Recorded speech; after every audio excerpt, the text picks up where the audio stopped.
Tapos, sila na bahala na sila kung anong gawin nila dun. Pero kung ayaw ko patayin,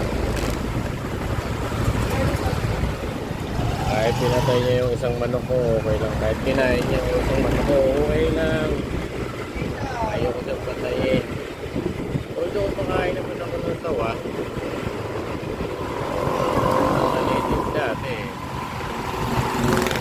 Kaya ko na, nakawa na. Nakakadalawang ahas na ako sa bahay namin. Una, pinatay ko kasi delikado yun eh. Pagkamantay ko, may rabies yun.